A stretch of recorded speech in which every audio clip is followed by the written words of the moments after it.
Can JavaFX create a modern password manager? Let's find out.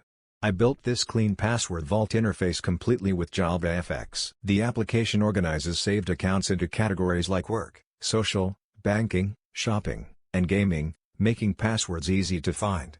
There's also a live search feature.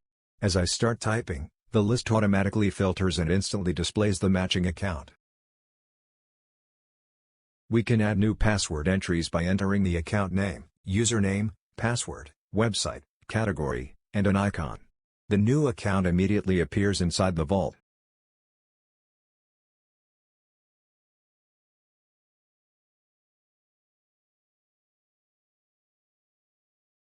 Selecting an account displays its username, password, website, category, and password strength.